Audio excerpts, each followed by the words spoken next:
ഇതെല്ലാം പ്രാർത്ഥനയുടെ ഇനത്തിൽപ്പെട്ടതാണ്. ഇസ്തിആന എന്ന് പറഞ്ഞാലും ഇസ്തിഗാസ എന്ന് പറഞ്ഞാലും ഇസ്തിശ്വാ എന്ന് പറഞ്ഞാലും ഈ അല്ലാഹു അല്ലാത്തവരോട് ഇന്ന് നടത്തുമ്പോൾ അത് ശിർക്കാണ്. അക്കാര്യത്തിൽ ആർക്കാണ് തർക്കം?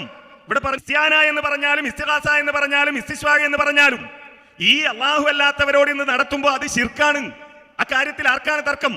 ഇസ്തിആന എന്ന് പറഞ്ഞാലും ഇസ്തിഗാസ എന്ന് പറഞ്ഞാലും ഇസ്തിശ്വാ എന്ന് പറഞ്ഞാലും ഈ അല്ലാഹു അല്ലാത്തവരോട് ഇന്ന് നടത്തുമ്പോൾ അത് ശിർക്കാണ്. അക്കാര്യത്തിൽ ആർക്കാണ് തർക്കം?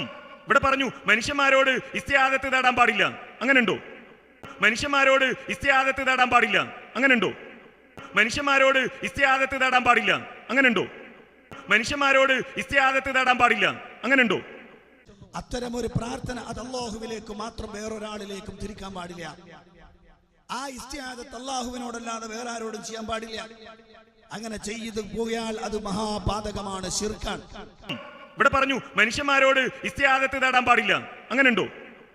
അത്തരമൊരു പ്രാർത്ഥന അത് അല്ലാഹുവിലേക്ക് മാത്രം വേറൊരാളിലേക്കും തിരിക്കാൻ പാടില്ല. ആ ഇസ്തിആദത്ത് അല്ലാഹുവിനോടല്ലാതെ വേറെ ആരോടും ചെയ്യാൻ പാടില്ല. അങ്ങനെ ചെയ്തു പോയാൽ അത് മഹാപാതകമാണ്, ശിർക്കാണ്.